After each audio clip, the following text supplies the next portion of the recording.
Hello, everyone. I am officially live yet again. I hope that you're doing well. If you're new here, I'm Alex. This is my channel, Frank Fiction, where I do reading and productivity sprints every Friday at 5 p.m. Eastern Standard Time. If you are watching live, welcome. If you are watching the recording after the fact, welcome to you as well. I did finally finish a book this month. Woohoo! I ended up finishing The Martian, so I'm happy to be able to have take that off of my list. And I'm still kind of organizing my thoughts about it. I'll probably end up doing a review for it. I don't know how long the review would be, but I'm considering doing one for that book because that would make sense for my channel. So I'm still working because it's long on The Count of Monte Cristo on my Kindle. And then I've started another smaller book, just something that I think would be easy to read. And that is going to be Our Wives Under the Sea by Julia Armfield. So I literally just began this book today. I'm only in the second chapter and already honestly pretty intrigued what this is going to be about. The writing style is a little bit different for me. Just I don't know if the author is British or what. I want to look up. Oh, I guess it's on the back here. Because there's just some things that she says that I'm like, that sounds like something that's British and not from the United States. Yeah, so she lives and works in London. Okay, I'm not crazy. So it's hopefully going to be really interesting. This is actually one of the books that was recommended to me as a book I should get from Powell's. And it was one that Robert actually had recommended. And he told me that he recommended that I read this book and he thought that I might find it interesting, but he himself had some things about it I think that he didn't like so much. So I'm not sure what that's going to mean for me because when he told me a similar book, which was my first Adrian Tchaikovsky with The Doors of Eden, I ended up having much the same feeling about that book that he did, which leads me to believe I'm going to have much the same feeling about this one than he did, but maybe I'll be wrong. I honestly have no idea, but I'm definitely intrigued. So, as always, this is just a chill time. Sit down, grab a drink, grab a snack, curl up under a blanket, or put a fan on you, depending on where you are. Right now, it is the perfect temperature in my house, and I'm just kind of basking in it. I'm in shorts. I'm comfortable. I have taken care of the things that I need to for today. All my yard work and everything is done. So I'm very grateful for that. So I will just be drinking water tonight. I need to rehydrate because I definitely feel just very tired. This week, I'm very happy to say my hair has not been on fire at my job the way that it has been the last few weeks because I've been just feeling like I was going crazy, like I had so much stuff that was going on. And this week, even though it was a short week and I didn't really know how that would affect things, I'm very happy to say that it ended up going pretty smoothly overall. There was like a couple bumps here and there, but definitely felt a lot better this week than I have in prior weeks. So I'm very grateful for that and hoping that that's going to be setting me up well for next week. So, yay. And with that, I am going to go over to the comments and say hello to everybody who has shown up already. And Robert is here. Hi, Robert. Robert says, Capybara, chocolate fountain. Hello, room. Keaton, I'm going with pizza. Well, hello, Robert, and I'm happy to see you. And I actually asked Keaton if he would be willing to bring me home a euro. I have baked banana bread at like homemade banana bread, and I was like, you have a reward waiting if you get home for getting me a euro, please. So I have a feeling he'll probably be okay with that. It doesn't really take me much to bribe Keaton in the way of food because he is like me and loves good food. And Heidi says, hello, Friday night friends. Hello, Heidi. Good to see you.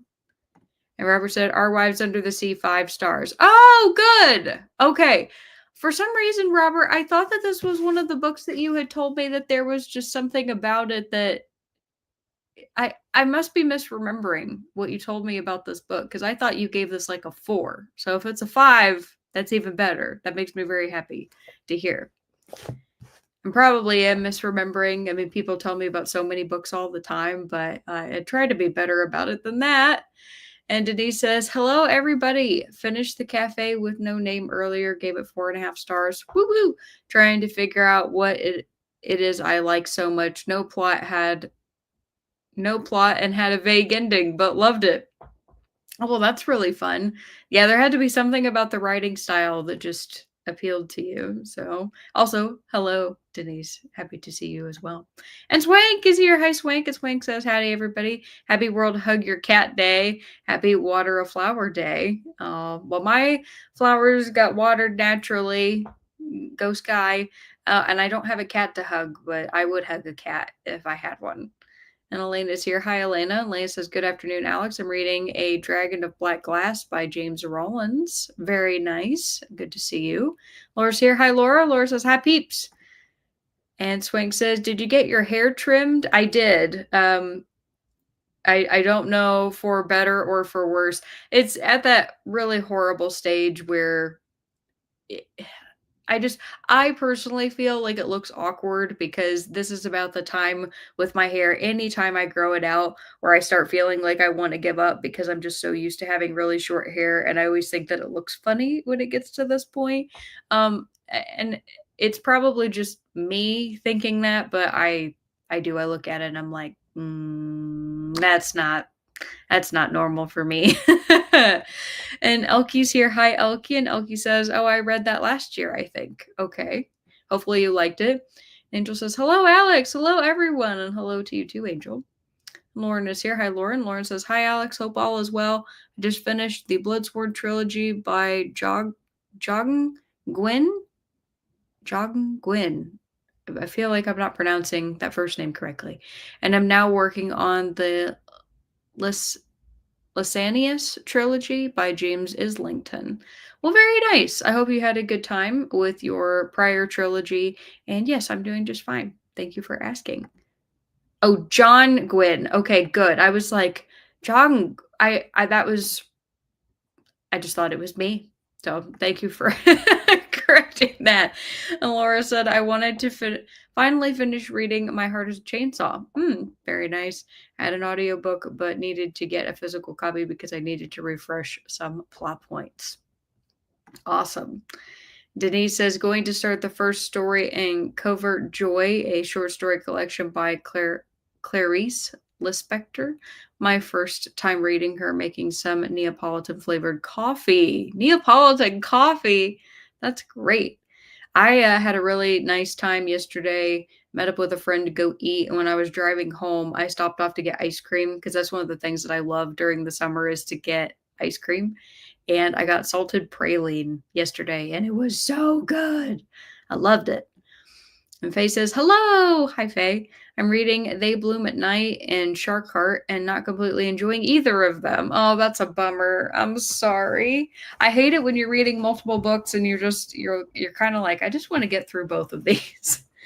And Denise says, "Glad you're feeling better." Oh, thank you. Yes, I do feel significantly better than I did last week. It was actually about probably late Saturday, early Sunday when I officially was like fully recovered. It was weird. I went from really sick to one day I could tell I was like, "Oh, I'm not having to blow my nose as much." And then it was like the very next day I was back to 100% after just feeling pretty trash for like 5 days. But yeah, I'm doing very well now, and I've been taking it easy because I'm one of those people that the second that I feel better after being ill, I just want to go and do everything. I want to go out and I want to walk and do a ton of chores and just be outside as much as I possibly can be in the sun. And honestly, that's the thing that probably got me sick last time. And so I told myself, I'm like, okay, give yourself one full weekend of rest and recovery, of like not doing anything overly physical. And then the following weekend, if it's nice, I can go and I can do something. And I did that. And now I'm very happy because this weekend is supposed to be beautiful weather. And Keaton said that he was going to come on a hike with me, which is really nice because most of the time I'm just the one that likes to hike a lot. But I told him about a park that is around us, and I was like, you would really love it. It's a really nice park. And so he's going to go with me, and I'm going to get my park pass and everything for that new place because I have a park pass for another like private park, but I don't have one for the state parks, and so I'm going to get one to be able to go to like all the state parks this summer. And yeah, so I think we're going to have a good time. And Heidi said, Lauren, I love the first two books in the Bloodsworn. The finale was a stinker. Laura said, also have a deal with the Elf King. It's a fun title.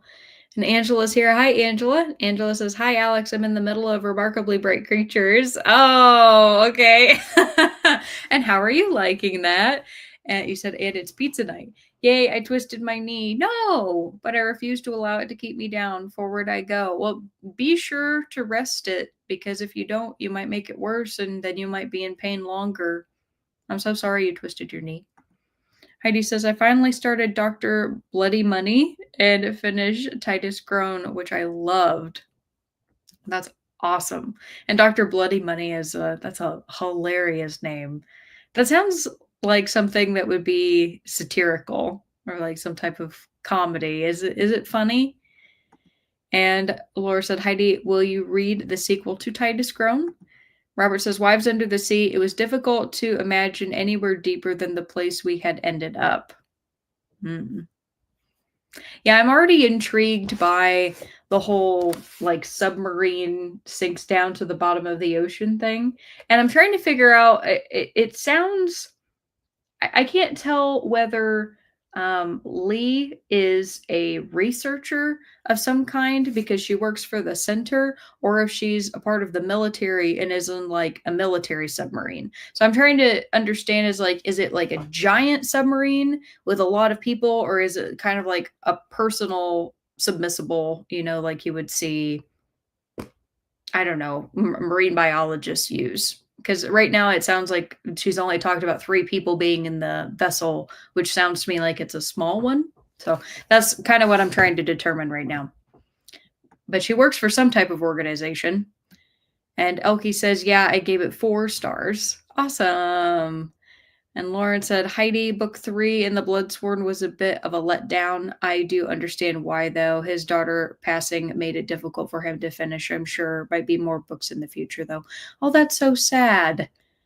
And I mean, and he was probably on a contract where he was committed to finishing that, which would put anybody in a like horribly difficult position. Oh. And Heidi said, Laura, most definitely going to start Gormenghast on my birthday next month.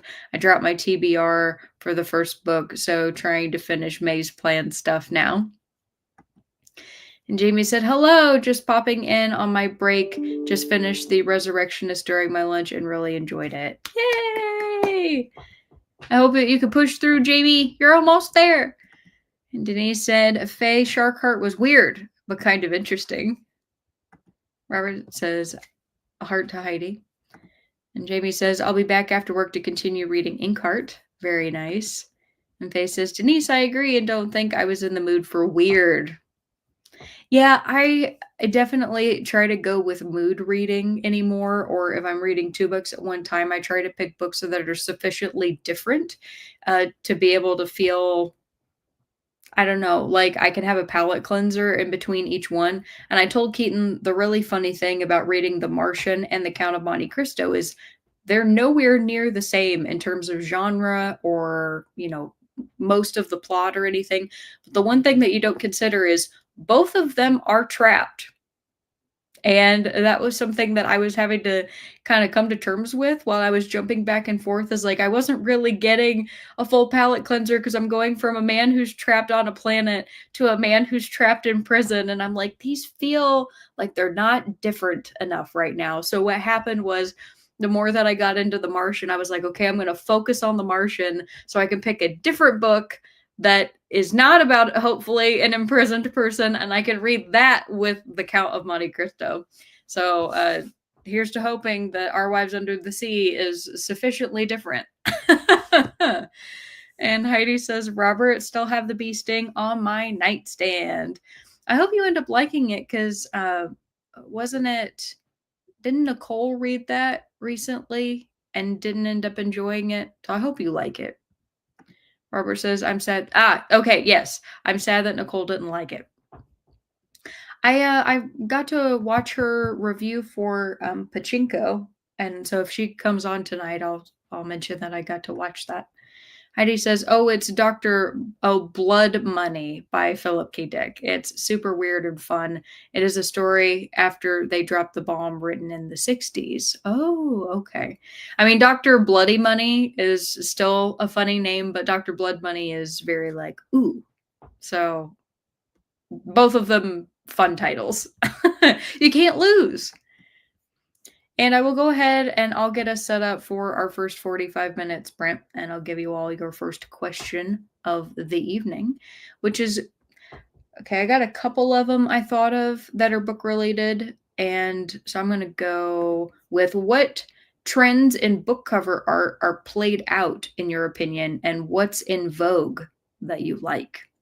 So with this question, kind of think of, what elements do you see on book covers, versus photo realistic versus, cartoon versus objects in pictures or, like objects on the cover, font styles, colors, pretty much anything like that. I definitely have noticed trends in book covers over the years, and I'm sure you have too. So I'm curious what you think of them and what you like and what you don't about what's popular today. All right, I will get us our 45 minutes up on the clock, and I changed it to a beach theme because most pools have officially opened and people are celebrating summer officially. Like, I think this was the last week of school for a lot of kids. So I'm going to go to the pool when children are not there.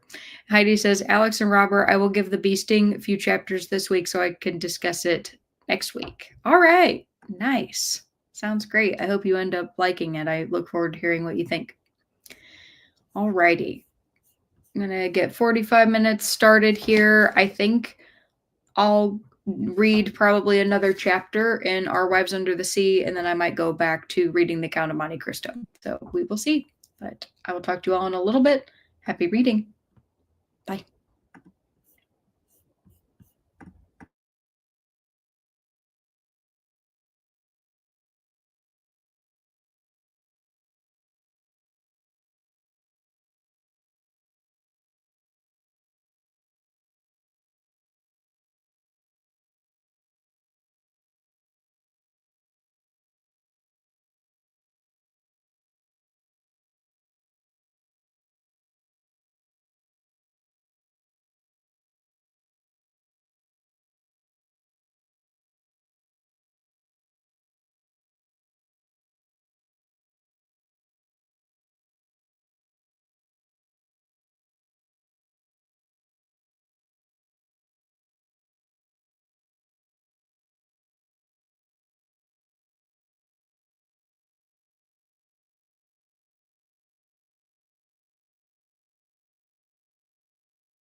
All right, everybody, come on back.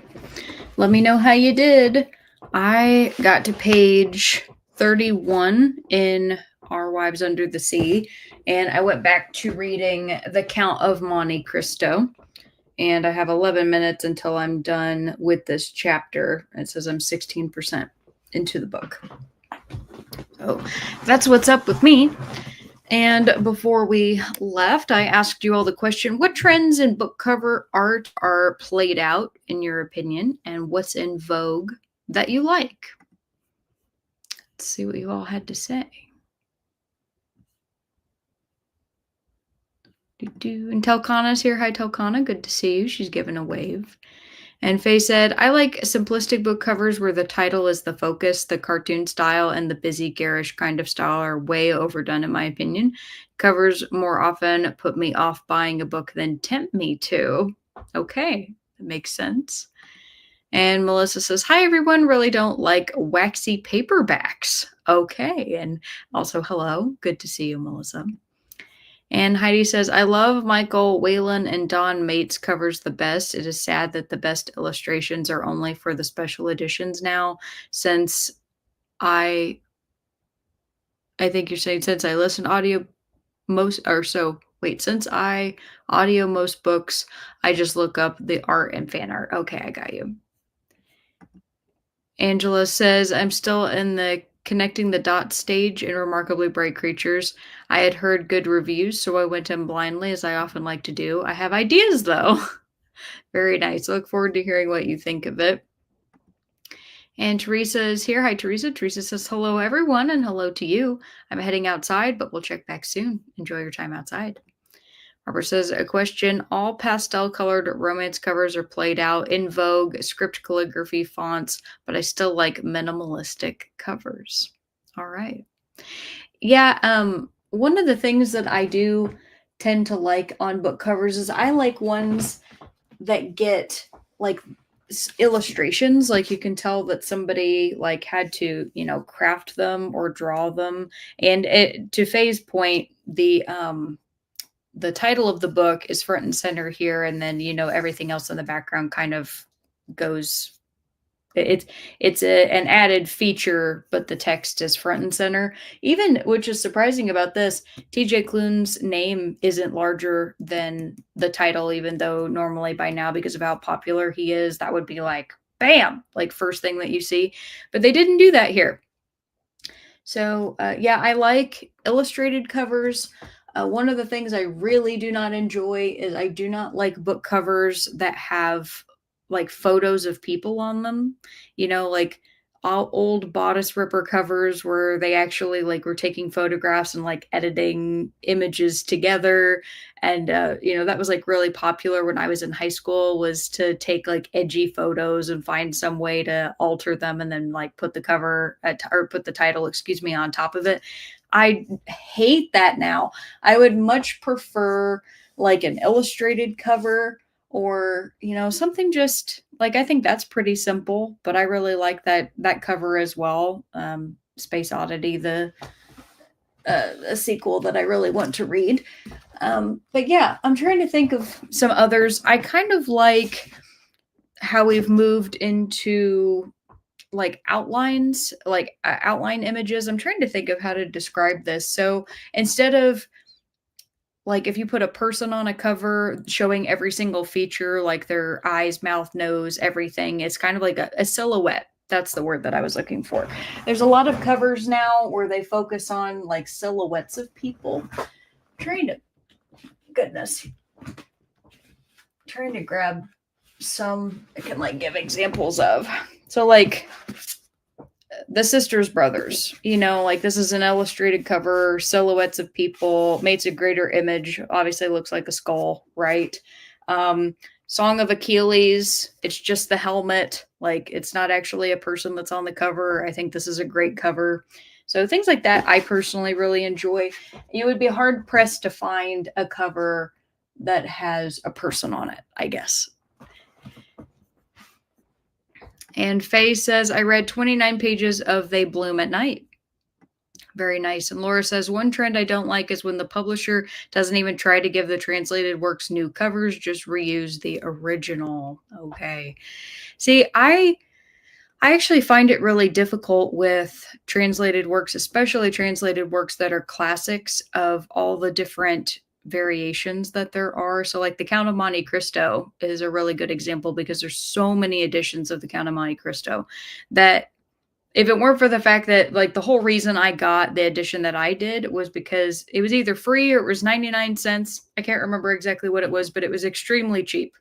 And I got it because I'm like, oh, good, I don't have to pay much for it. If I had to go into like a Barnes and Noble and you showed me 6 different editions of The Count of Monte Cristo, I wouldn't know which one was best, as a translated work. And so I probably would end up buying one based off of, honestly, it wouldn't even really be based off of the cover. It would be based off of how the font was printed on the page, like how comfortable it is to read it.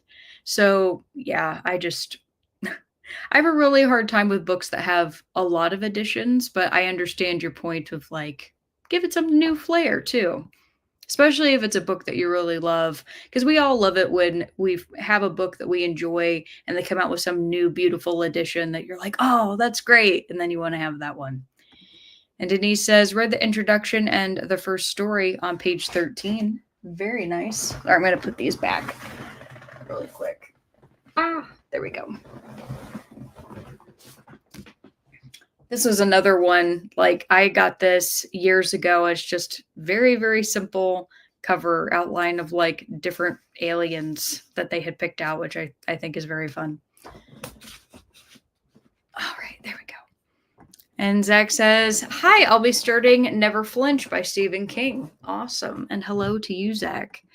And Telcana says, never really put much thought into book covers aside from, ooh, pretty. I tend to read ebooks, but less for the covers than on recommendations. Yeah, absolutely. Yeah, what do you think, Telcana, of the color e-readers now that they're promoting? Because it's like, oh, you can actually see, the covers of the books kind of as they were intended. The colors are obviously muted. It's not like having like an iPad where you can see it in high resolution, but still like getting to see it in color, and people who read a lot of comics, being able to read your comics in color on an e-reader. Are you a fan of that? Because I mean, for me, it's hard to get the full effect of what a book looks like on an e-reader when it's all just in black and white, and you can still appreciate a good cover even if it's in black and white just based off of the elements that are there. But yeah, it just doesn't have the same feel as even when I go in on my phone and I have the Kindle app on my phone and I can see all the covers on there. That gives me like the full effect. And Faye says, yes, that's the kind of cover I like. Awesome. And Heidi says, Angela, guess you did not see Alex and Kat's joint review video if that of that Bright Creature book.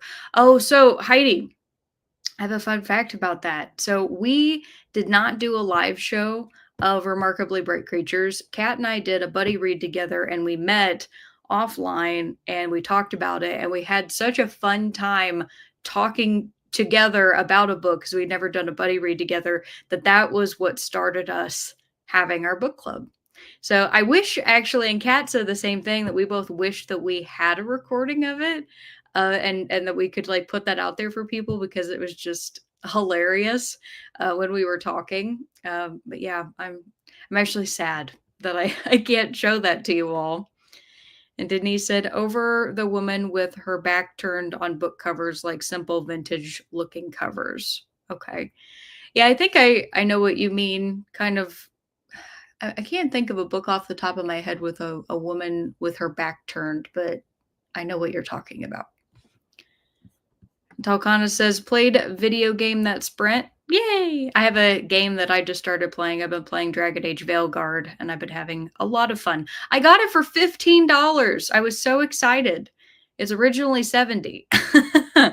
You said, afraid I might fall asleep if I read. Didn't sleep much last night. Oh, I'm sorry to hear that. Yeah, you must be exhausted. Well, just take your time to do whatever is relaxing. And if you need to go to sleep early, you can do that too. Robert says movie tie-in covers are the worst. Yes. Okay, thank you. That's a really good one, Robert. I didn't even think about that, but absolutely hate it when you have like a beautiful cover that the book publisher put a lot of time and effort into crafting, and then they have a TV show or a movie tie-in, and that's what you get everywhere. Hate it. Denise says, Robert, I also dislike movie covers and really hate the book club logos. Oh, yeah, the ones where it's like, oh, like Reese Witherspoon's, her emblem, or like the Oprah Book Club, or I don't mind award stickers. Like Our Wives Under the Sea has like a finalist medal on it. And I think that that's cool because I like to see what books have, like had acclaim. But I have the Ministries of Time up here. And on the book cover, it's got this little, and it's not actually a sticker, of course, it's actually printed on, and it's the Good Morning America Book Club pick. And it's like, I could have gone without that sticker being on there. Oh, just reaching all around here. There we go. And Faye says, yes, the stupid book club logos you can't take off. Yeah. I wonder when they decided to switch it over to them being printed on, because and I'm sure it's been this way for a long time, but for me personally as a kid, I don't remember having books with like irremovable stickers. Like they were still stickers that you could peel off and like get the goo gone and like get off of your cover. I don't know when that became more popular to make it to where you can't remove them.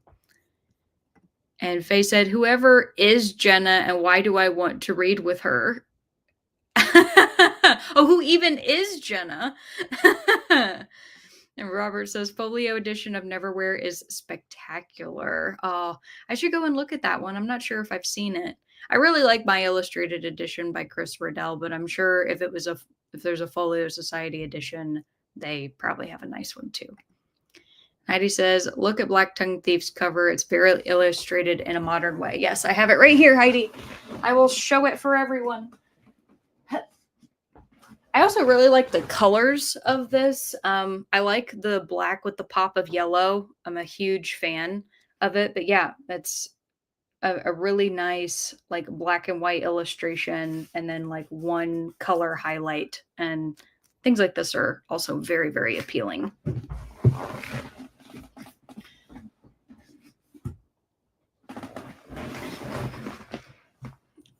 And Faye says, wow, I didn't know e-readers are black and white. I read ebooks on my laptop, so I see the colors. Yes, that was the big thing I'm pretty sure it was in 2024 that Kindle came out with their Colorsoft edition. And I know Kobo has their own color e-reader as well. And people were like flocking online to going and buying a new Kindle. And, it was just because it had the color. And then people were coming out and talking about, was it really worth the money to get one just because it has color if you have an e-reader that, already works and is perfectly functional? Oh, Keaton just got home. 1 second.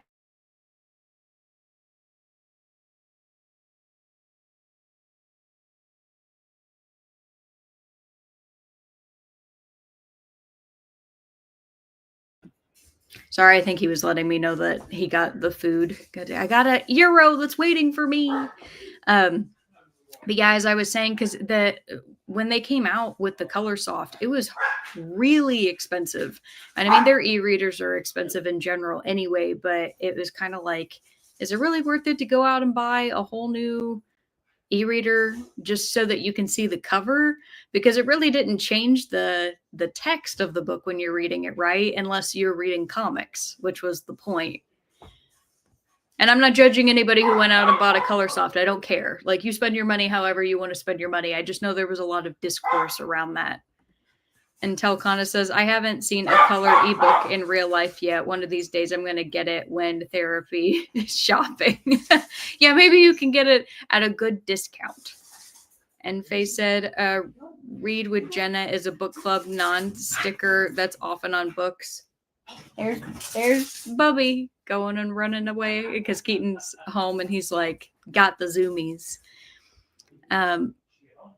You said no idea who she is. Don't want to give her the satisfaction of looking it up. Honestly, Faye, I think I'm going to look it up now and I just won't tell you. How about that? Read with Jenna. Oh, okay. All right. I'm going to look into that. That's really funny. And Tokana says, wish I could go to bed early. Got to jump back online to do some work in a few hours. Dang it. Uh, won't take long and we'll be going to bed right after, though. Okay, that's good. And Laura says, I just feel like when the publisher puts an extra effort into getting the cover suitable for the new market when publishing a translated work, it shows they care for the book, not just money. And I think that that is a very fair criticism and an excellent point. And Tokana says, haha, you could cover those book club non-stickers with the sticker and we'd come full circle. So true. So true. Except then I would get goo on my cover for no good reason, because then if I wanted to take it off, there's still another fake sticker under it, which is a big bummer. All right. Thank you all for that discussion. And I'm going to go ahead and give you all your next question and head into another 45-minute sprint. This question's a little long, but it shouldn't take too long to scroll across the bottom.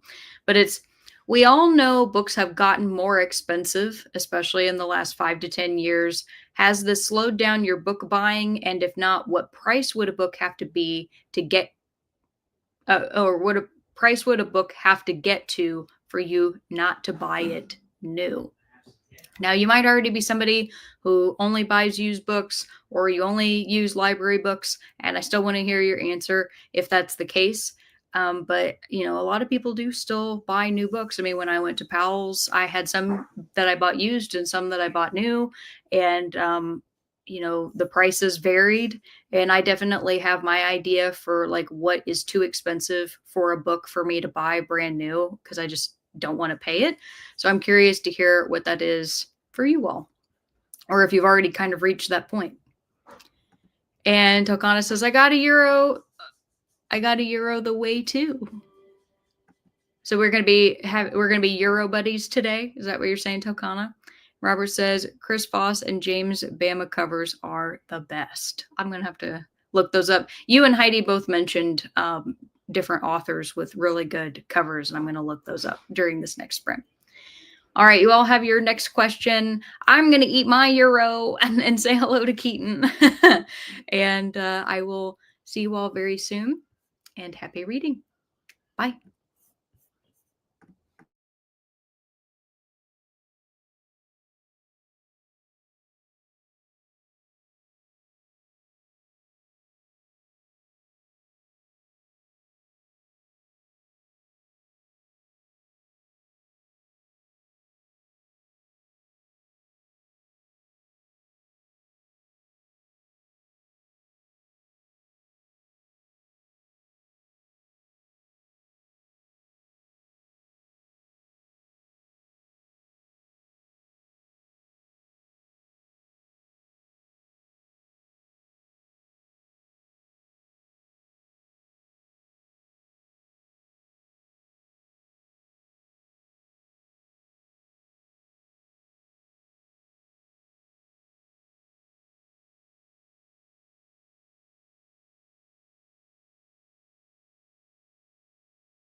All right, everybody, come on back.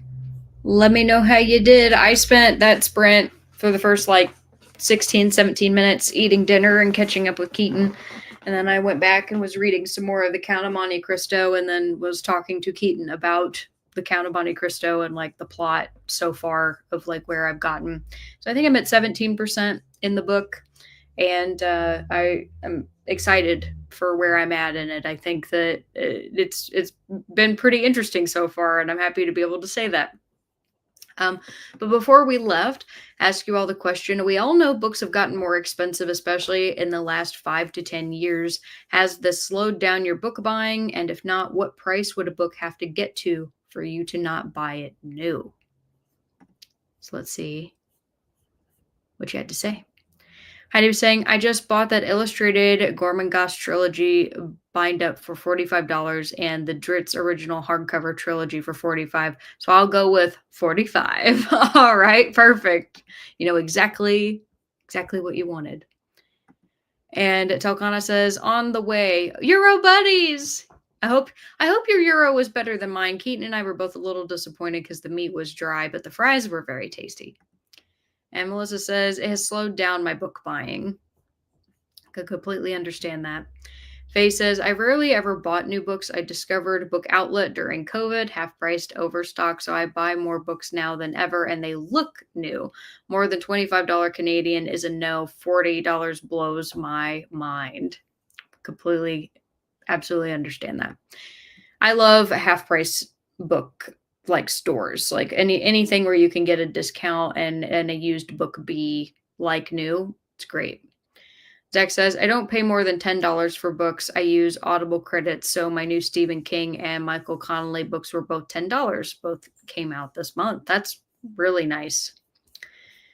Robert says, Kindle Unlimited, some savings, not great. Spotify, audiobooks with premium, eBay for manga. I'm the wrong one to ask about saving money or not buying price, by the way. That's fair. Zach says, I broke my rule and got a $14.99 signed physical of Ghost Girls and Rabbits by Cassandra Windwalker last month, but that was purely to support the small publisher. And I remember when you told me that you bought that too. And I do remember you saying that it was not something you would normally pay for. Tina says, good evening. Hi, Tina. Just joining in. I'll be doing some things around the house while listening to Through the Gryffindor podcast. Nice. And Jamie says, I've only purchased 4 new books in the past 5 years. That's partly due to price and more to do with a desire to downsize. I can go almost everything I want through my library. Yay, library! You said, but if I did buy, I wouldn't pay more than $15 for a book unless it was something really special. Talkana says, I read a lot more than I used to, from 5 to 6 books a year to 7 to 10 a month. That's great. So I can't say cost has been prohibitive. I try to find books free, and I usually only buy them once I'm ready to start. I'd say that is a really great philosophy to have, and something that over the course of my life I have been bad at and have been trying to be better about, which is, I do firmly believe in the whole idea that buying books, collecting books is a different hobby than reading books, right? So my whole life, I've always bought more books than I could get to at the time. Parker, I can't right now, bud. I'm sorry. No, I can't right now. No, come here. Come here. I feel bad. He wants me to chase him. In a minute, bub. Just give me a minute, okay? Sorry, I lost my train of thought. So I have a lot of books that I haven't yet read, which was the whole reason that I went on a year of not buying any books, right? But then when I went to Powell's, I let myself buy 24 books. 24 books is a lot of books to get at one time, including this copy of Our Wives Under the Sea was one of those books that I got. And so it's this feeling of, there's always something else that I'd want to get because I'm hearing about it and it sounds interesting, but I have a backlog of so many books that I haven't yet read, and I'm trying to be better about focusing on the ones that I already have. Or if I really want to get a newer book that's coming out, I can go and I can try to get it from the library. So it's kind of like this balancing act I've been working on, and I don't know if I'm ever going to be perfect at it. Probably not, but I'm trying. And you said reading them perk of ebook reading. Yes. And that's the thing too with ebooks is like if you're able to get them at heavy discounts, because you can get a lot of books on Kindle or Kobo for anywhere between 99 cents and, $3 to $5 if they're having a sale. But they also don't take up any extra space. They're all just, on your reader, on your app that you use, or on your computer. And that is very convenient. Laura said, I mostly buy new books only if I have some discount on them, unless it's in a book box special edition. I'm counting on various discounts from bookstore memberships, birthday, other event discounts. Absolutely. Yeah, I don't typically buy new books. So Powell's was an exception because I'm going there and I bought copies of both new and used books that they had, but that was because that was a special occasion and trip. For the most part, I really don't pay full price for books anymore because I get heartburn at the fact that, like, so let's see. When I went to Powell's, I got this copy of Our Lives Under the Sea for $18. And this was new. So, brand new copy, $18. If I want to get a hardback book, so another book I got at Powell's, The Ministry of Time, hardback book. And I paid $29 for this. Like, to me, $30 for a hardback book anymore is pretty normal. And I hate that. Like, I do not want to pay $30 to get a brand new book. So under normal circumstances, not going to Powell's, I would wait until this was either significantly discounted, as you said, or if like I got a gift card. So for example, my last birthday that I had, a friend of mine ended up giving me a gift card to Barnes and Noble, and I was able to get a whole free book from that because it was a $25 gift card. And then I didn't feel bad buying that book because it's like, well, I didn't really pay anything for it. My friend bought it for me, right? But yeah, $30 is a lot. And I remember even when hardback books started getting to like, they were like $22, $24. And I feel now that if you can actually find a $24 hardback brand new book, you found one that's very inexpensive. And the thing that this is my huge irritation is there was an author that I really wanted to buy his latest book that he had put out because I had read one prior that I absolutely loved and I thought that it was so much fun. Okay. And I went to go look at the price because I was actually considering paying the full price for the hardback when it came out. And I was like, okay, it's a pretty standard price for a hardback book, only to find out that it was a novella. So they were charging $25 for a hardback novella book. And I'm like, you're at that point, what are you even paying for? Because you're not paying for the printing, you're not paying for the paper because it's this big. So why is it $25?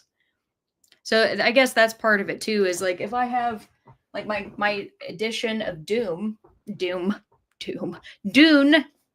excuse me, like this, which is beautiful, and I love this. I did buy this new. And this copy, this was $40. Now, if you ask me, do I think that this is a $40 edition? I would say in this economy, yes, this is a $40 book, right? I don't want to pay $25 for a novella hardback that looks like any other book. Like if I'm going to pay those prices, it sure as shit better be a special edition. You know what I mean? Oh, sorry, I lost my place. There we go. Telcana said, I think I would think twice about buying an ebook more than $20. Might pay more for a physical book if it was special in some way. Yeah, I like any time in the past, and I really try not to buy books on Amazon anymore. I haven't bought a Kindle book in a while either. No shade again, it's one of the things I've been trying to do less because I've been trying to buy from more like actual bookstores. But there have been so many times that I have gone and like looked at the price of a book and that the cost of the paperback is less expensive than getting the Kindle. And I was like, if I can own a physical copy of a book for less than a digital copy that I don't really own, I'm going to go and I'm going to get the hard physical copy, right? So yeah, I completely understand that. Laura said, max price for an ebook I'm willing to pay is $9.99 USD, and audiobooks only through Audible plus credits. Very fair. Melissa says, here in Canada, I regularly pay $20 to $30 for a paperback. Ebooks average between $15 and $20. Yeah, so in Canadian dollars for Our Wives Under the Sea, this was $24 for this paperback. And you said hardcovers can be anywhere from $30 to $40 on average. Yeah, that's awful. Teresa says, Faye, I think Jenna was a co-host on The View, which I don't watch. I think she was a daughter of vice president or something like that. Yeah, I looked her up. She's on the Today Show. So it's like a Today Show thing. And Melissa says, Jenna was never on The View. You are mistaking her with Meghan McCain. Jenna is the twin daughter of George W. and Laura Bush. Meghan was the daughter of the late Senator John McCain. Oh, okay. Teresa says, I don't buy new books. I do get them at Christmas and birthday, but it is rare. If I ever get them, that won't change. Yeah, especially now, unless they start like lowering the prices, which you know they're not going to because their margins keep getting eaten up. Faces Teresa, Melissa's book review. Oh, thank you. Oh yeah, Teresa and Melissa. And then let's see. Faye said 24 pages of They Bloom at Night. Very nice. And Jamie said picked up dinner, made it to chapter 49 and in cart. Awesome. Robert saying 2. I don't know what the 2 is for. Zach says got to chapter 4 and never flinch. I dig it so far. Nice. And Angel said, I just got my first order from Book Outlet. I'm hooked. Nice. I love it. I've heard of Book Outlet. I don't know if they ship to the US. Telcana says 8 and read 17 pages. Still awake. Denise says was working on a puzzle. The price has not slowed down on my book buying. Although buying some losers has made me want to check out more before buying. Will still buy my favorite authors. Yeah, I've had that experience too, where I've been really excited about an author and I go and I buy a book when it first comes out because everybody's hyping it, and then I end up hating it. And I'm like, why did I spend all of that money when I could have gone to the library? And one of the things, so I don't think I've told you all this yet, or maybe I have. I'm not really sure. It's been a whirlwind of a year, but I have noticed that when I have been going to the library, I have been more comfortable DNFing books. I have actually put down more books this year than I have in any other prior year. And it's not even so much that all of them I'm like, oh, I hated it and I don't want to read it. Some of them are soft DNFs. Like I think I might return to them at a later time, or I accidentally, like that one time I picked up a book that was the 4th one in the series. And I was like, oh shit, I got to put that back. You know what I mean?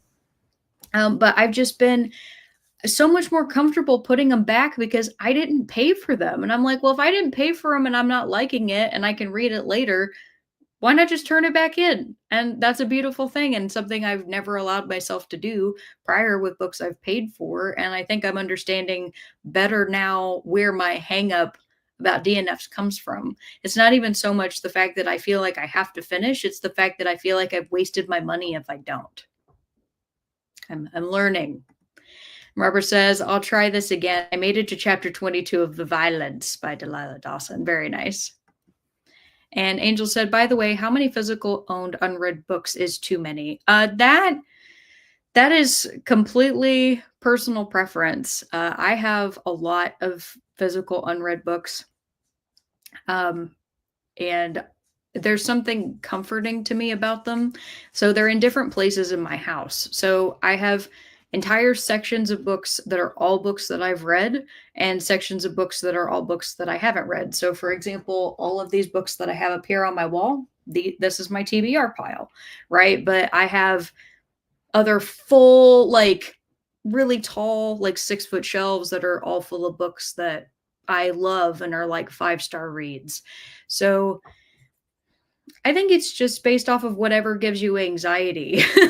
Honestly, that's what you have to put it as. Like if you look at your books and you have so many that you haven't read that it makes you feel bad about having them, you probably have too many.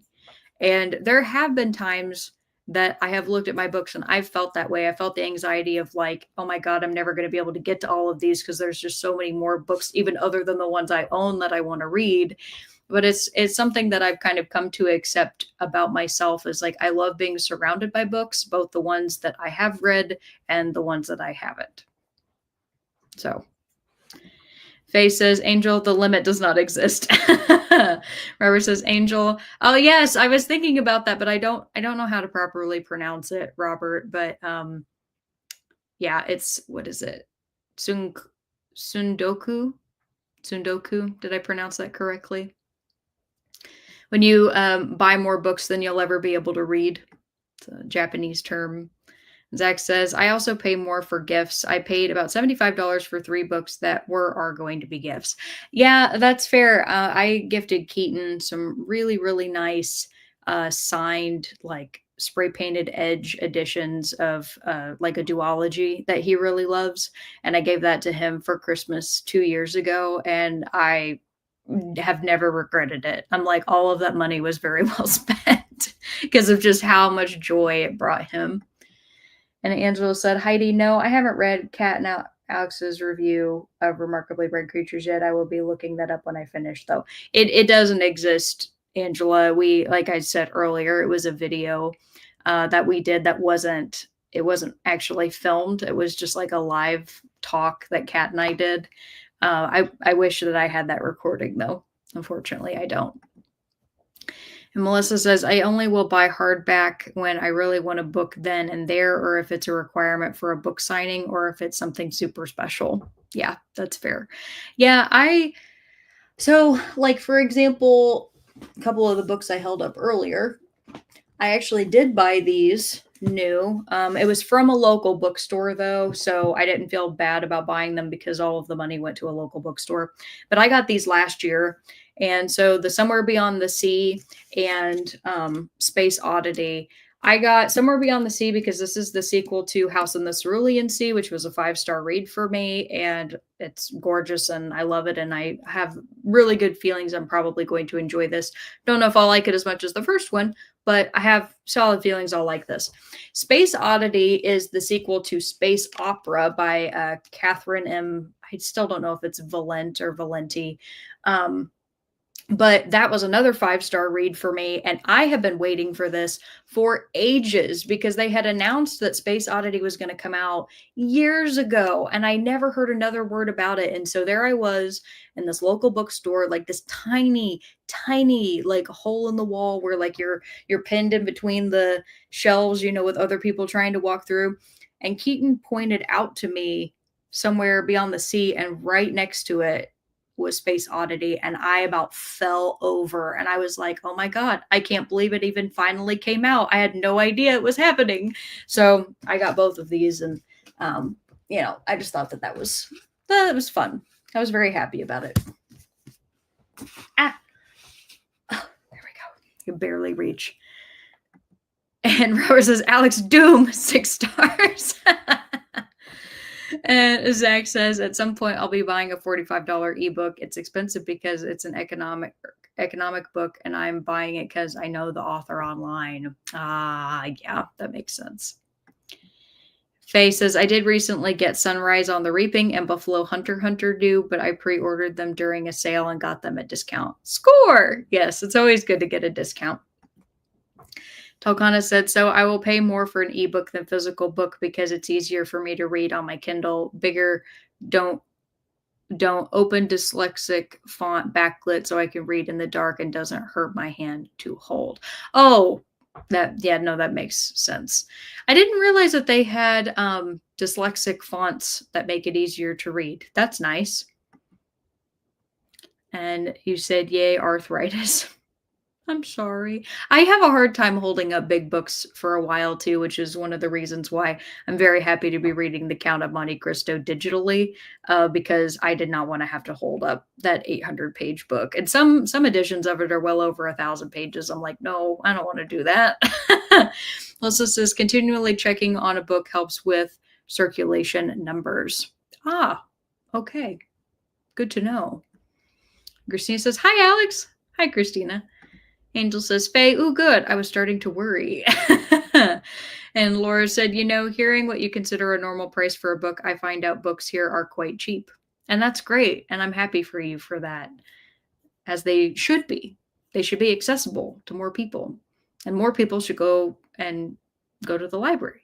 I want everybody to have a library card. Christina says, remember to hydrate, feed thyself. I did. I ate €1. Check the laundry, take meds, stretch, and show some love to the like button. Also, make sure you sub and ring that bell so you hopefully get notified. Thank you, Christina. Talcana says, bigger font on the Kindle, stupid autocorrect. Ah, got you. Zach says, ha! I spent my 20 years never DNFing reading almost exclusively from the library. Now that I buy a lot more, I DNF more, still only 0.5%. That is hilarious. So we're the exact opposite then. Huh. I wonder why that is. Angela says, oh no, I was looking forward to it. Yeah, I'm sorry. It's lost to the ether. It's only exists in Cat and Mai's memories. But it's still something that we laugh about. I actually sent her a picture this past weekend. I ended up going over to the Barnes & Noble because I just wanted to walk around. And I found that they had done an end cap display, like a really beautiful, nice end cap display for Remarkably Bright Creatures. And they had like all of these cutouts of like the tentacles. And I found out that they printed paperback spray painted edge editions of Remarkably Bright Creatures. And they like really went all out because I guess it was a book club pick for the month for Barnes & Noble. And so I was sending it over to Kat and we were having a laugh about it. So yeah, the good marketing. And Teresa says, Melissa, sorry, I don't keep up on that stuff. Robert says, Julia Armfield, I couldn't wait for the library to get private rights in, so I bought it. It's not good. Oh, no. What a bummer. Melissa says, that's okay, Teresa. Christina says, the black background with white writing is supposed to be better for those that are dyslexic. Interesting. I got asked this past week because I'm a notoriously terrible speller. And I got asked, are you dyslexic? And I'm like, no, I've never really had difficulty reading and like letters don't flip themselves on the page or anything. I don't know what it is about my like the way that I read and the way that I write and why I can't spell anything. I really don't know what that is. I feel like it's something because like, and maybe somebody might know. For example, one of the hardest things for me to process is when people spell words at me out loud. So, like, working in customer service, the number of times I've had somebody spell their name to me, and I obviously know every letter that they're saying very easily. And if I could read it, that's not a problem. But for some reason, when people stand there and they spell out words to me, it's like my brain glitches and I like can't keep up and I get really stressed that I'm going to misspell it. So I have to like repeat things back to people multiple times.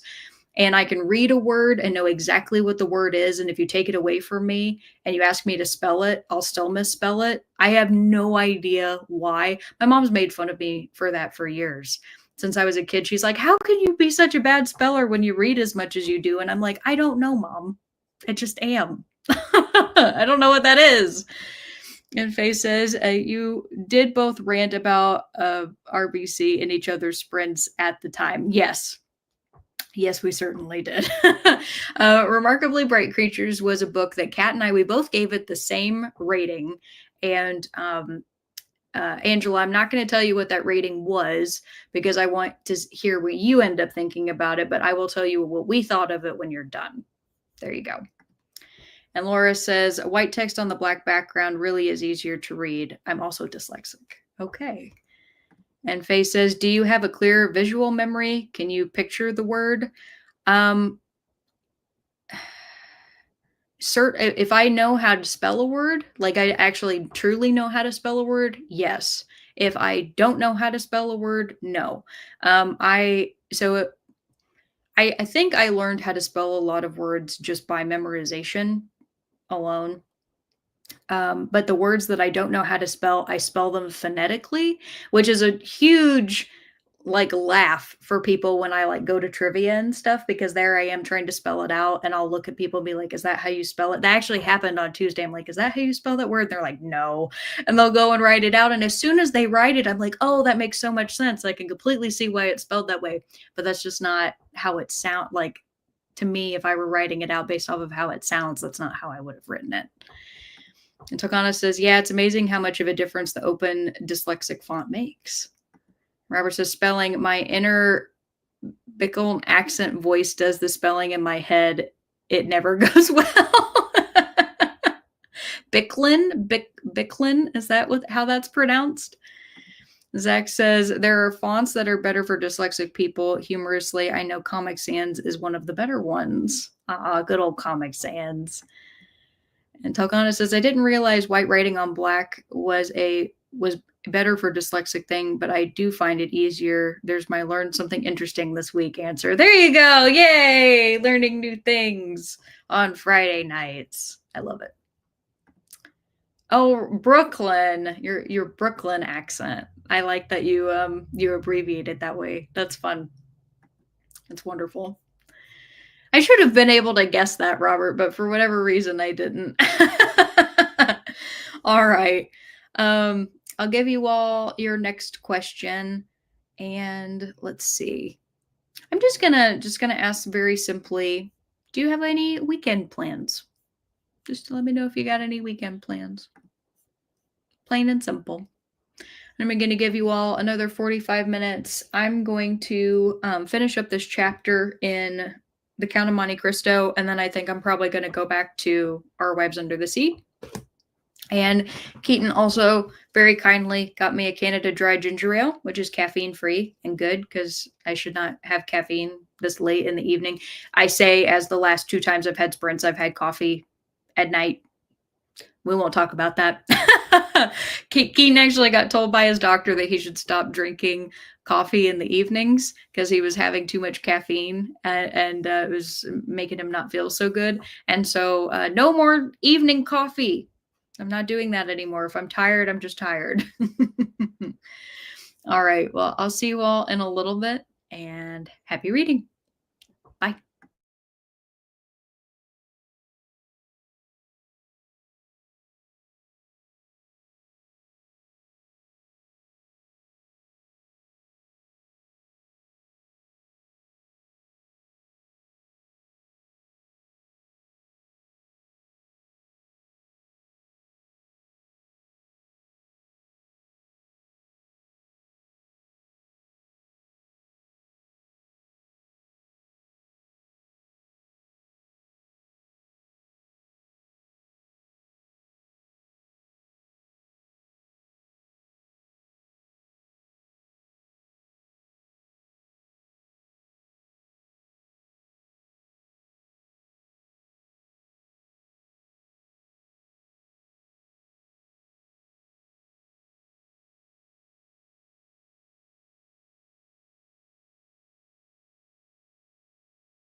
All right, everybody, come on back.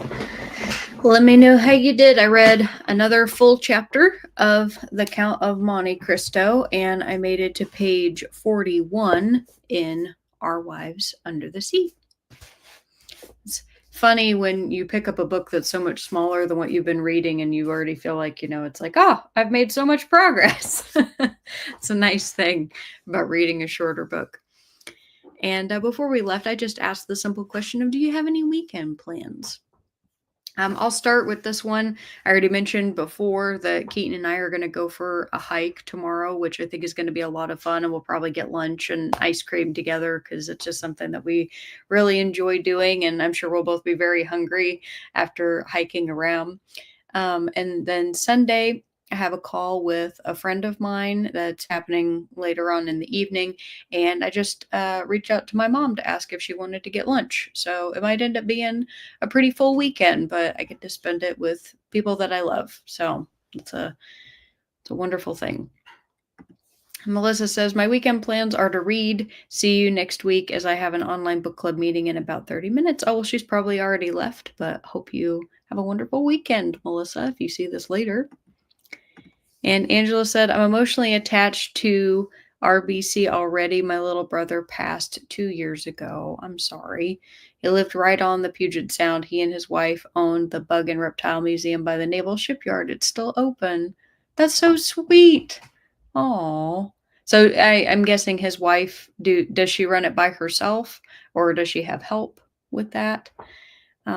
But I mean, I'm glad that you're connecting with the book. I think that's really great. And a lot of people connected with Remarkably Bright Creatures. I mean, it has fantastic ratings. So I think that's awesome. And Faye says, I plan to or hope to finish a few books on Saturday so I can start fresh on Sunday for Summer Book Bingo. Yay! Summer Book Bingo. Very fun. I wonder if playing bingo, not even like creating my own bingo, but just playing summer book bingo or something like that would kind of help me get back into the swing of reading more. It might. Gamification's a powerful thing. Laura said, dye my hair, no fun color, just to hide the gray and maybe some gardening. My hand is injured, so only pulling the weeds. I'm sorry that your hand is hurt. That stinks. I have been really enjoying my little garden, my 2 raised beds that I set up this year. My beds are doing so well. The plants are thriving. Very happy. Zach says, my weekend plans are get the dog's nails clipped and go to the bank. And I'm sure read.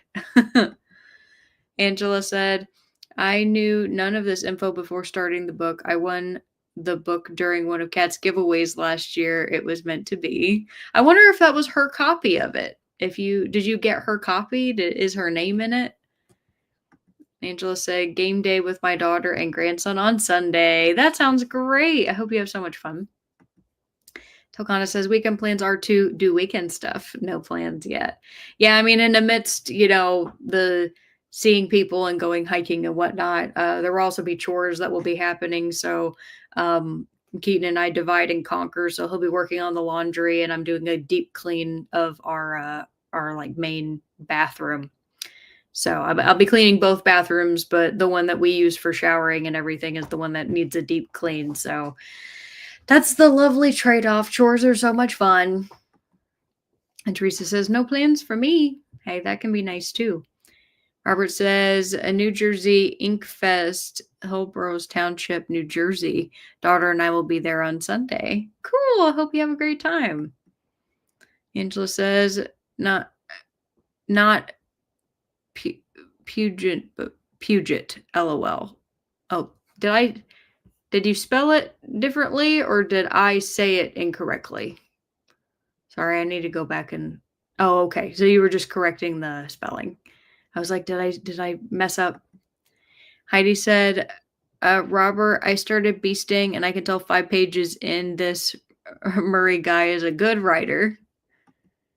And Jamie said, weekend plans include some sewing, since reading, and maybe a movie. Oh, very nice.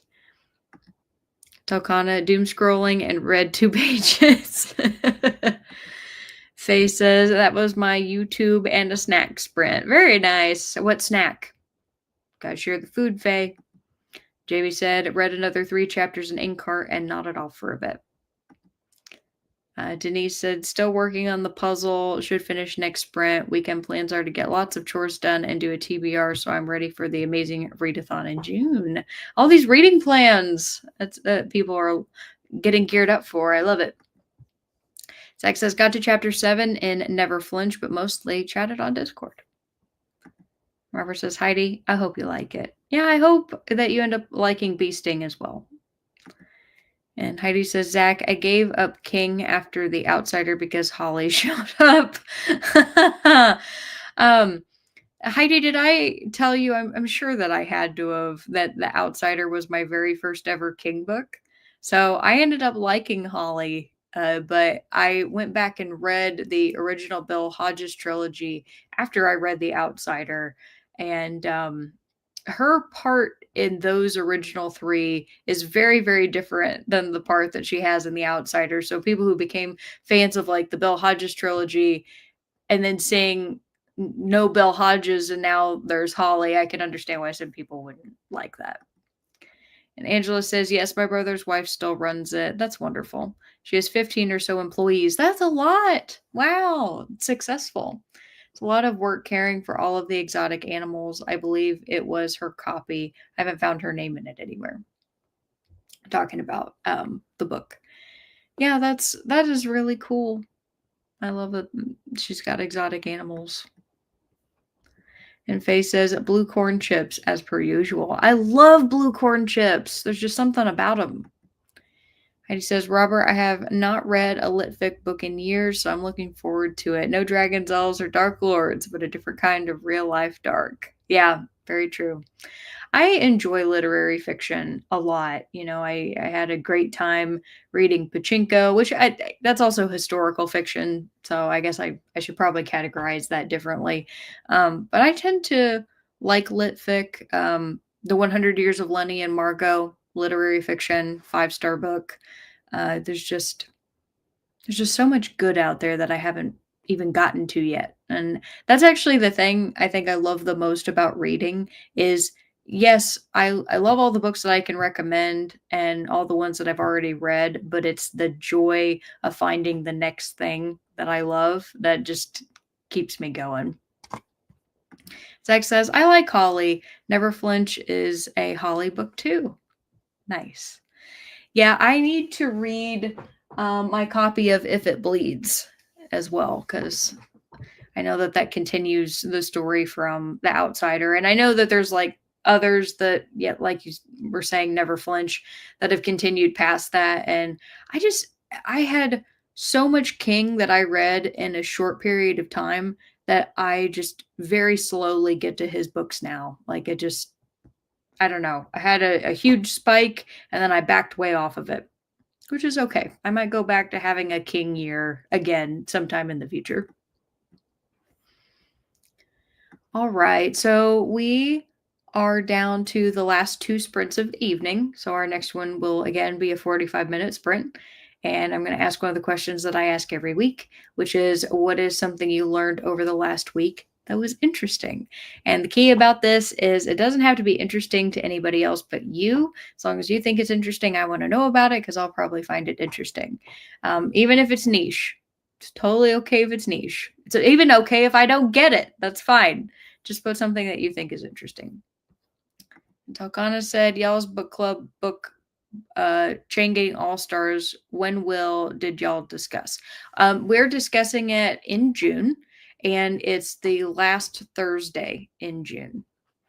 I apologize. I can't think off the top of my head what day that is. Calendar. Work with me. Work with me. That would be the 26th. 26th of June. So you got plenty of time. I'm really, really looking forward to reading that book. It's actually right there. It's next in line on the row of books for book club. And then you said, okay, last Thursday, I'll see if I can read it. Yes, hopefully you can. And Zach says, I'm keeping up with King. I've read all of them except Never Flinch. Well, there you go. Then you're going to have read all of them. It's wonderful. Alrighty. 45 minutes up on the clock. You have your next question. I'm almost done, kind of, with my ginger ale. And I'm going to go back to Our Wives Under the Sea. And I will see you all in a little bit. Happy reading. Bye.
All right, everybody, come on back.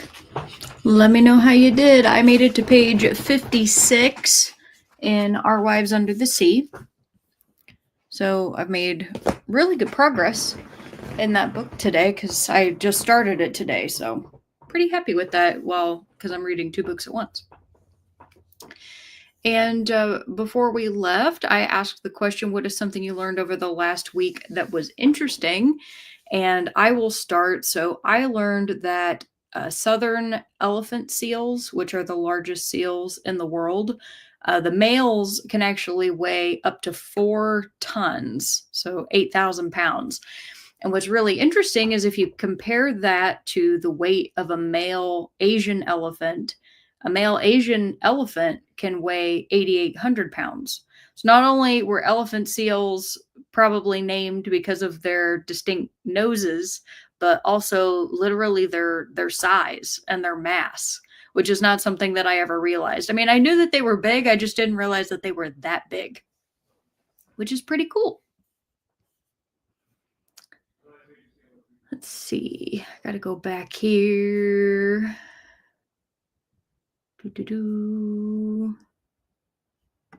Heidi says, Alex, you have an endless amount of fantastic authors to get into. We are also lucky. We are readers here. I completely agree with you, Heidi. And Faye says, I read a book about ABBA and learned a lot, like that their spangly outfits that became the fashion for the 70s singers were due to Swedish tax breaks for work uniforms that can't be worn elsewhere. What? That's interesting. A good addition for this segment. Robert says, I found out a certain phrase comes from tobacco smoke enemas. Ah, I'm assuming you were referring to the phrase blowing smoke up your butt, Robert. Oh, that's great. And Heidi says, Zach, did you read that terrible Red Sox book by King too? And Tina says, wash the dishes, tidied up a bit, and put away the laundry. Well, you were productive. Good job. And Denise says, finish my puzzle and watch some YouTube. Good job on your puzzle.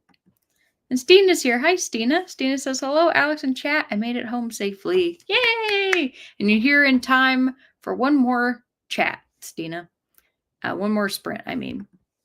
And Angela says, I learned that badgers purr. I didn't know that either. That sounds adorable. Tolkana says 27 pages of Carl's doomsday scenario. Nice.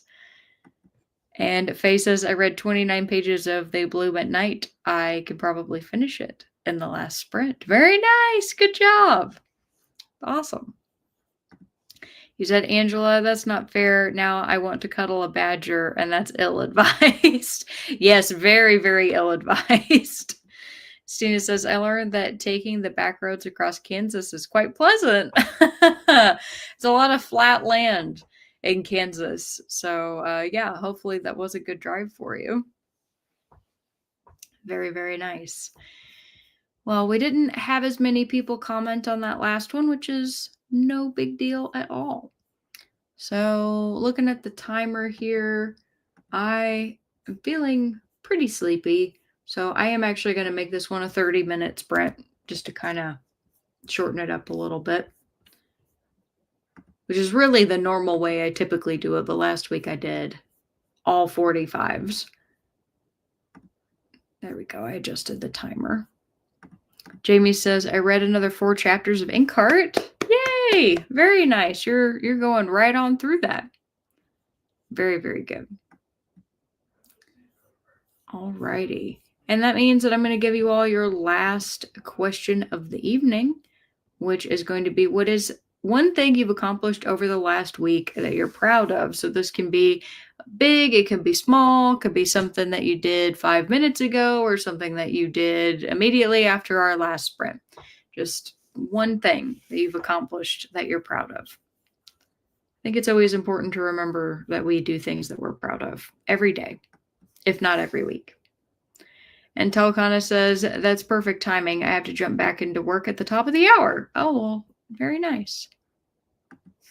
And Zach says, Heidi, I haven't read Faithful by Stephen King, which is the baseball book. It's nonfiction, which I wouldn't count, and it's co-written, and I don't like sports ball.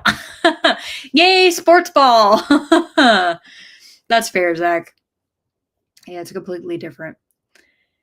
Alrighty.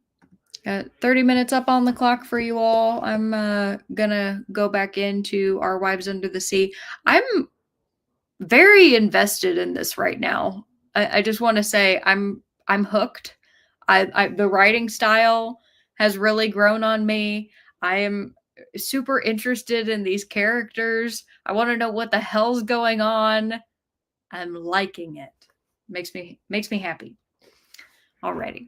Oh no, I was making sure I didn't miss a comment. I did not. All right.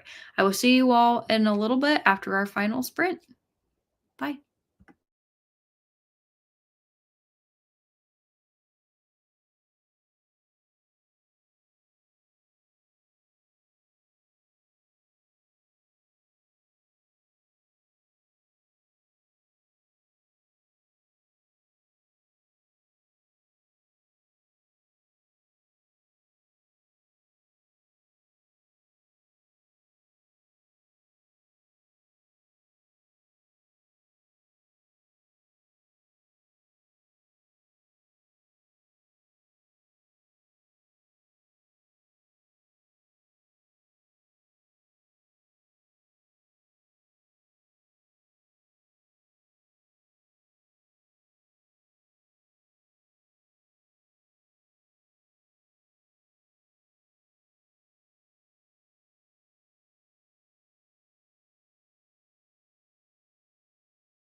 There we go. Couldn't find my mouse. All right. Let me know how you all did. I made it to page 60 in Our Wives Under the Sea. So I'm officially over a quarter of the way through the book. And then I took a mental brain break. So now I can, I'm going to need to stretch and get up and walk. I don't know why, for whatever reason. It's making my tush numb tonight to sit here, which is not normal because this is a comfortable seat. But anyway, before we left, I asked you all the question, what is one thing you've accomplished over the last week that you're proud of? Let's see what you had to say.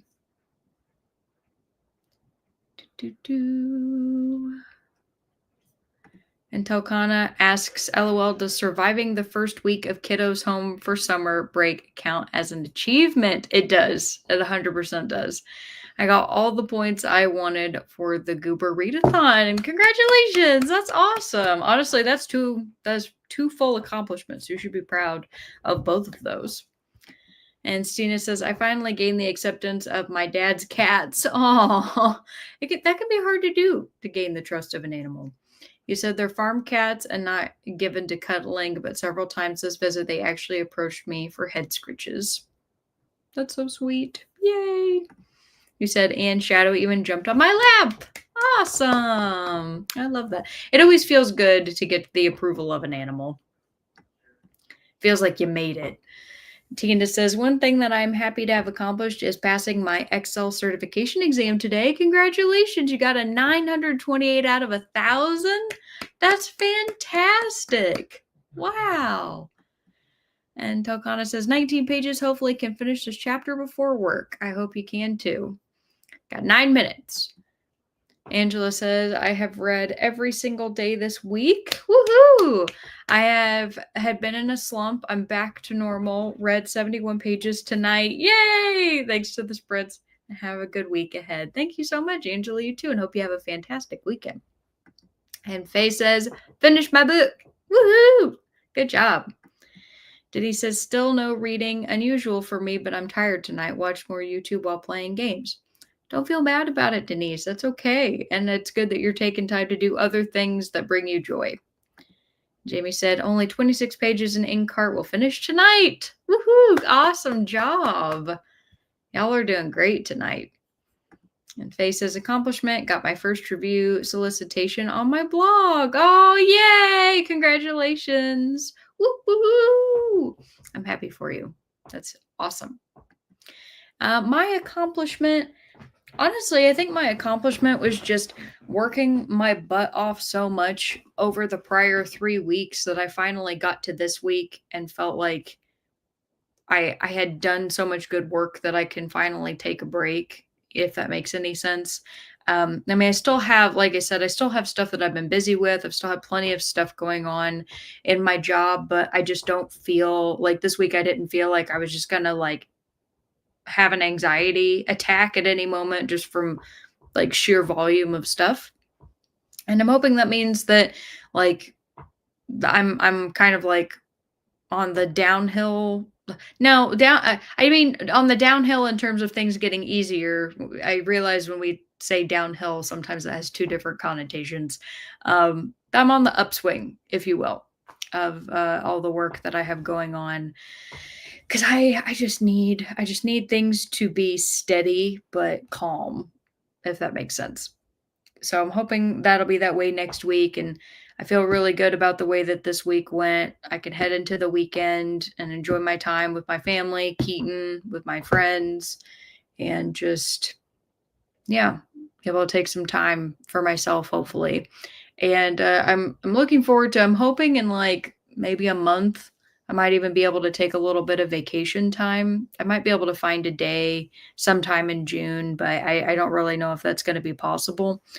But yeah, I just, I want to give myself some extra time off soon just to kind of relax and do things I want to do. Let's see. And Zach says, I just listened to the Song of the Abyss by Lorna Shore a couple times and chatted on Discord. That Sprint, that song is not for the faint of heart. And Denise says, have a great weekend, everyone. Thanks for sprints. You too, Denise. Thank you.